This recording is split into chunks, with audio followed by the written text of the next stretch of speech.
Hi plant people! Good day and welcome back to our YouTube channel, Mergence Garden. So today guys, bibigay po ako sa inyo ng update doon sa mga succulents na na-unbox natin nakaraan. So ayan. Ito guys, yung mga succulents na nakuha ko kay Ma'am Jenny Lynn. So ito, sabi ko tatanggalin ko yung kanyang flower pero yung flower stalk niya pero hindi ko po tinatanggal kasi nakukita na ako sa kanya guys. Ayan, so nakita ko sa ibang seller, ang pangalan nito guys ay Tina. Ayan, Echeveria Tina. So, ang cute-cute niya guys, no? Ayan, no? Ang ganda niya po talaga. So, itong isa naman guys ay si Laguna Sanchez. Ayan, ang cute-cute din po ng kanyang rosette. So, magkamukha sila, pero iba lang yung color. Ayan, so ito green. Yan, as you can see, color green siya. So, ito, medyo may pagka-bluish yung color niya. Ayan. So, yung isang ang Tina natin, guys, ay nandito. So, ginawa ko, pinagsama-sama ko po sila sa isang pot na to. Yan. Ang cute nilang tingnan kasi magkakamukha sila. Yan. Kaso, iba yung color nung nasa gitna. Pero, mas maganda siyang tingnan na ganyan kasi hindi pare-pareho yung color nila.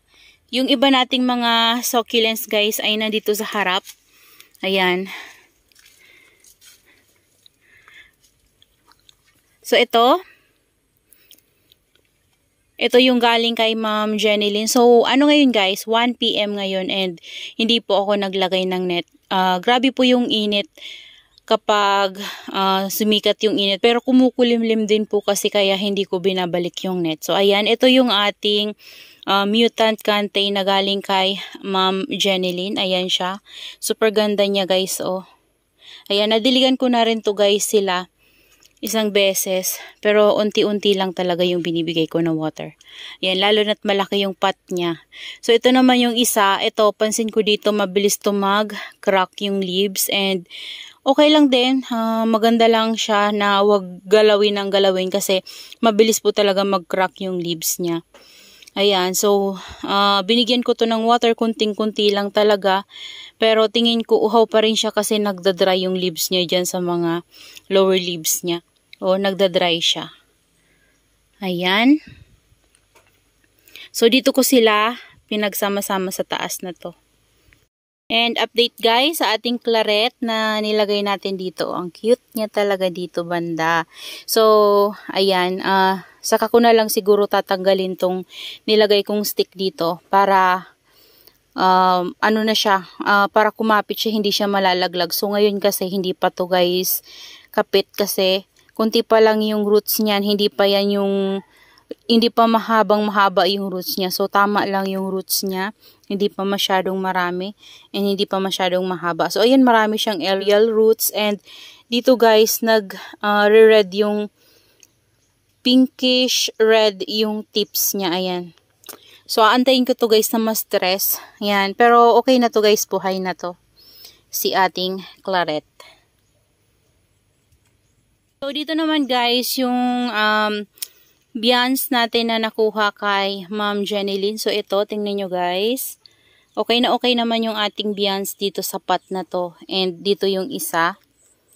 Ayan. Ito galing to kay Ma'am Jenny Lynn. So, ito nakakasad lang kasi nagkaroon siya ng black dyan sa stem niya. And ginawa ko guys, tinanggal ko yung black niya. Kasi nagwa-water yun siya yung pagka-black niya. Tas, pagkatapos kong tanggalin, 'di ba, natanggal ko na yung black, talaga in black lang yung natanggal ko. Nilagyan ko siya ng alcohol and nilagyan ko ng fungicide. So ayan, buti na lang guys, natuyo yung kanyang nag-black na sugat diyan. Ayan. Ayan yung look niya.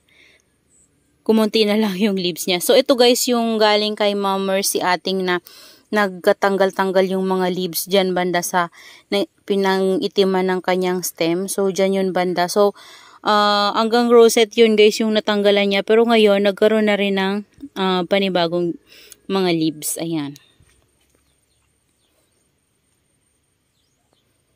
And ito guys, ito yung ating variegated cancan. So, tingnan nyo guys. Ayan, dahil pinapainitan ko na talaga siya. Ayan o, tumingkad yung kanyang variegation sa leaves. Ayan, yung dito banda. So, yung dito banda, walang masyadong variegate variegation. Pero dito guys meron. So, kapag nasana yan guys sa init, tapos lagi siyang makaka-receive ng enough sunlight. So, pwedeng lumabas yung kanyang variegation. Baka dumami. So, ayan. Sana dumami yung variegation. And ito guys, ito yung nakuha natin kay Sir Mark. Ayan, nagkakaroon na rin siya ng color dyan sa rosette niya. Ayan. So, sana mabuhay natin yan dito sa lowland. Ang ganda guys ng leaves nito. Ang ganda nito sa personal. And kakaiba talaga yung mukha niya. So, dito naman banda guys, ito yung free sa atin ni Ma'am Janeline na si Agnes Rose. Ayan. So, dati diba nag-yellow yung mga leaves niya and naging ganito na siya. So, tinanggal ko na. And, ayan, naka-recover na siya guys. Ayan siya. So, ito naman na isa natin. Ito yung sobrang ganda ng color guys. Galing kay Sir Mark. So, ayan siya. May kulay pa rin. Kaso lang, hindi na gaano kagaya ng dati. Nag-fade na rin. So, ayan. Hindi na masyadong sobrang kulay. Yung orange na orange ito guys. So, dito para na siyang nag-green ng konti. Ayan, ito naman yung ating isa. Ayan, kamukha to guys ni Compactum. Itong ating sky. Yan. Yung Compactum ko guys, nag-iinarte. Pero sana ito ay mabuhay natin. Ayan siya. Yan, ang kahawig niya guys ay si Compactum and yung shape ng leaves niya, si Shooting Star. Ayan, yun yung kahawig ng kanyang leaves. Pero, kakaiba naman yung color nito. So, ito yung ating Laura. Ayan, meron siyang flower stalk. Hindi ko pa natatanggal yung flower stalk niya, guys. Ayan, maikli lang siya. And, ang cute. Hindi ko pa natatanggal. And, ito yung ating Trumso. Ayan, galing kay Sir Mark, guys. Ang ganda na ng rosette niya at ang taba-ching-ching ng mga leaves. Ayan, oh. Nagpipink-ting yung, yung mga leaves niya sa ilalim, oh. Hindi pa yan guys na nalabas pero nagpipink-pink. So ito, free ito sa atin ni Sir si Cream Tea. Ayan ang ganda niya oh. Kaso lang, hindi perfect yung kanyang farina. Ayan. So ito dito banda, ito yung galing din kay Sir Mark. And si Mirin, ayan, ang ganda pa rin ni Mirin. Hindi pa rin nagbabago yung color niya.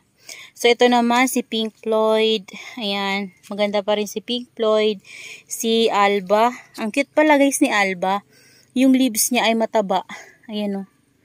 Tapos, malambot. Nakakagigil din. And mafarina siya. Siguro dito uhaw. Pero dito kasi guys matigas o. Medyo matigas yung mga leaves niya dito. So, siguro uhaw lang yan. So, sobrang init ngayon guys. Ayan. So, ito naman yung ating Lovely Bear. Ayan, maganda pa rin guys yung color niya. And ito yung ating Amazing Grace. Ayan. Medyo, feeling ko medyo lumaki siya guys. Ayan o. Kasi medyo bumuka na yung mukha niya. Ayan. So, ito yung ating Green Smile. Galing kay Ma'am Janeline na nabugbog yung dito banda yung mga tips. Ayan. So, ito, tingnan nyo guys. Ayan, ang cute na nito oh. And may lumalabas pa rin sa kanyang drops. So, hindi gaano kasi nga, ngayon lang guys, umiinit-init. Ayan, ito din. Yung free sa atin to ni Ma'am Janeline. Ayan, medyo lumalaki na siya guys oh. And mafarina din yan. So, ito yung ating Benetium. Ayan. So, ito ang gaganda ng mga color nito guys ngayon oh. So, dito banda, siguro guys, tatanggalin ko yung headpot natin na yan kasi natatakpan yung ating Thanos dito. Yung mga carunculated succulents natin kapag tanghali ay yung dito banda hindi masyadong nainitan. So, kailangan ko sigurong ilipat yung headpot na yan para mainitan yung dito banda. Kasi nakukuha na nila yung init na natatakpan nila itong mga carunculated natin na succulents dito sa baba. So, hindi pwede yung ganun kasi pwedeng mawala yung bukol-bukol ng ating mga carunculated kapag hindi sila naka-receive ng enough sunlight. So, kapag yan guys ay hindi maganda yung kinalabasan ng mga bukol niya dyan banda sa area na pinaglagyan ko sa kanila. Kasi nga nagbabago nga yung sunlight natin kahit na open kasi sila dito guys kasi syempre 'di ba yung patungan kasi natin is mataas dito, medyo mababa dito and then dito mababa na. So kahit na yung araw kapag hapon na kasi guys, ito natatakpan na sila dito banda. So iniisip ko kung pwedeng ito ibababa ko na lang doon banda. Pero pag-iisipan ko pa rin guys or iakyat ko sila dito. Pero pag-iisipan ko pa rin yung pwede kong paglagyan sa kanila. Syempre, kailangan ko ring ianuhin yung sunlight na dapat nilang ma-receive kasi yun talaga yung pinakakailangan nila para mapalabas natin yung mga bukol sa kanilang leaves.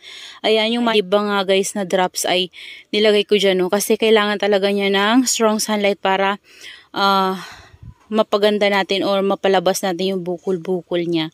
Ayan, so yan guys ang look nila ngayon. So hindi ko na lalagyan ng net kasi mainit na. Mainit pero tama lang din naman guys yung init.